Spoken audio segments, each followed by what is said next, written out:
Pagsaka sa kaso sa leptospirosis sa Eastern Visayas nabantayan sa DOH-8 sugod sa unang adlaw sa Enero hangtod sa Pebrero 4 ning tuiga. Sa gunson nga pagbunok sa uwan nga mi resulta sa pagbaha, mo'y usa sa mga gitumbok nga hinungdan ni ini. Ini ang unang balita ni Mark Reggie Abella.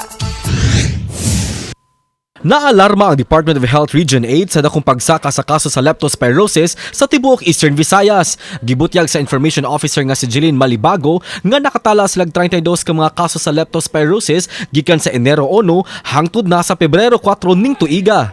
Mas taas kini itande sa nalabayng tuig. This is 100% higher po compared to the same period last year kasi in the year 2022, from January 1 to February 4 last year, meron lang 4 na kaso at isang namatay due to leptospirosis, and we have shoot up to 32 cases and 3 deaths. Dugang niya nga natala sa probinsya sa Leyte ang labing daghang kaso diin miabot na kini sa 14. Samtang adunay na po ka mga kaso ang natala sa Samar, 5 ka kaso sa Eastern Samar ug 2 sa Northern Samar. Sa maong datos, 3 ni ini ang nakalas ug ang 11 uwahing nakalas gikan sa Calbayog City, Samar. Sangad sa mga naigo sa leptospirosis, gihulagway nga mga lalaki nga nag-edad og 20 ngadto na sa 30 anyos. Gihimugatan ni Malibago ang kamihinungdanon nga magpabiling limpyo ang palibot aron mahalikay sa maong sakit. Kauban si Clans Gabutin, Mark Reggie Abella.